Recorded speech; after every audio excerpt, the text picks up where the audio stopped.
યુએસએમાં high skilled professionals માટે green card મેળવવાની process હવે બદલાવાની છે.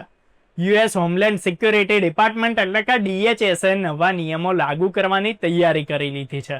એની પછી નોકરીના આધાર પર ગ્રીન કાર્ડ લેનારાઓએ કેટલાક નવા રૂલ્સ પ્રમાણે એપ્લાય કરવું પડશે.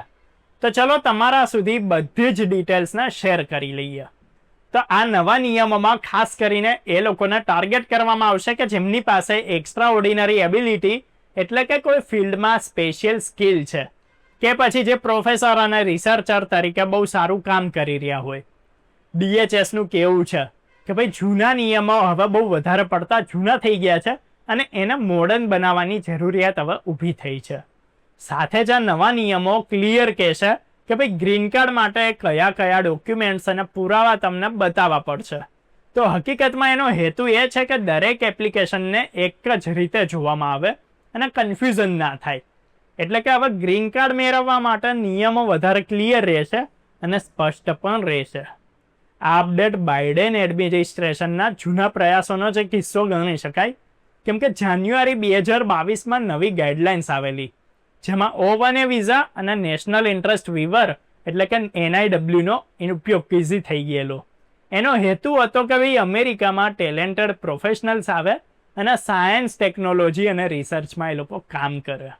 હવે એને થોડી સહેલી ભાષામાં કહીએ તો OA1 વિઝા એ લોકો માટે છે કે જેમની સાયન્સ, એજ્યુકેશન, બિઝનેસમાં સ્પેશિયલ સ્કિલ હોય અને NIW એ લોકો માટે છે કે જે EB2 કેટેગરીમાં આવે છે અને એમાં પમ લેબર સર્ટિફિકેશનની કોઈ પણ જરૂરિયાત નથી હોતી.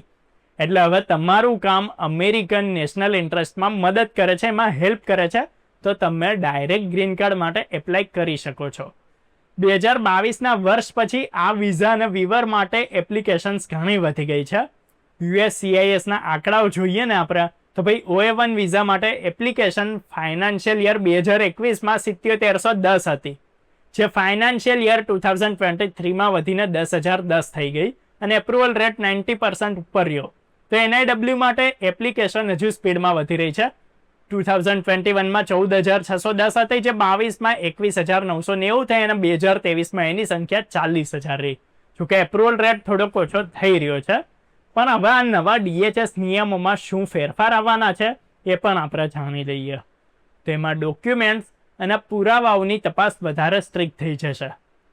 એક્સ્ટ્રા ઓર્ડિનરી એબિલિટી કે નેશનલ ઇમ્પોર્ટન્સ સાબિત કરવા માટે એપ્લિકન્ટ્સ હવે હાર્ડવર્ક વધારે કરવું પડશે, કેમ કે એનાથી દરેક એપ્લિકેશનને એક સરખી રીતે જોવામાં આવવાની છે અને ડિસિઝન વધારે કન્સિસ્ટન્ટ રહેવાનું છે.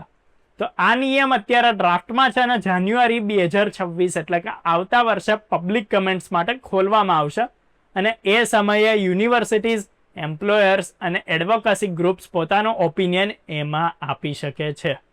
તેમાં એ વાત ક્લિયર છે કે ભાઈ અમેરિકામાં સ્કિલ્ડ પ્રોફેશનલ્સ માટે હવે ગ્રીન કાર્ડ લેવું થોડું વધારે અઘરું થઈ શકે છે. નિયમો અઘરા થઈ ગયા છે. તો પહેલા જે લોકોએ OA1 કે NIW થ્રુ ઇઝીલી PR લઈ શકતા હતા એમને પણ હવે વધારે મહેનત અને સારા ડોક્યુમેન્ટ્સ બતાવવા પડશે.